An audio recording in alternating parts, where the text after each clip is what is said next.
हाँ सरपंच साहब, चुनाव के टाइम आ गए, जन जनता से ना मिलब तो वोट कैसे मिली? Good question. आय कुछ कह रे ना बस सुनाई आय कही थो कि चुनाव के टाइम आ गए, जन जनता से ना मिलब तो वोट कैसे मिलता ये बा? बड़ी अच्छी बात कही है।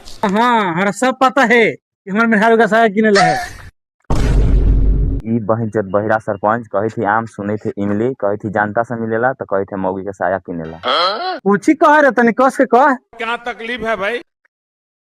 चल सरपंच साहब जिंदाबाद, जिंदाबाद सरपंच साहब जिंदाबाद, जिंदाबाद सरपंच साहब जिंदाबाद। जिंदाबाद जिंदाबाद। प्रणाम सरपंच साहब। अरे क्या बोल रहा है, गाड़ी दे रहा है का रे? अरे बहिरा प्रणाम सरपंच साहब कहला बा। अच्छा प्रणाम प्रणाम।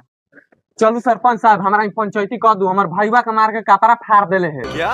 अरे तो कपड़ा फाड़ दे तो जाके कपड़ा मार ले दो, इसमें पंचायती की क्या बात है? मालूम है तेरे बाप को मत सिखा। बहिरा अरे कपड़ा ना सर फाड़ देले हई। मगर क्यों? अरे तो हम तो वह कह रहे हैं कि शर्ट फट गया था, जाके ले लो। कौन है ये लोग? हां तेरा बहन तो हमरो पागल कुत्ता कटले कि बहिरलंड साथे हम रही। अरे क्या कहे रे? अरे सरपंच साहब शर्ट ना फाटल है, माथा फाटल है। कारण नरेंद्र मोदी। हैं? माथा फाट गलो? दू तो फाटी सुन ले रे, माथा कैसे फाटे लगली रे? बकचोदी मत कर लौड़े।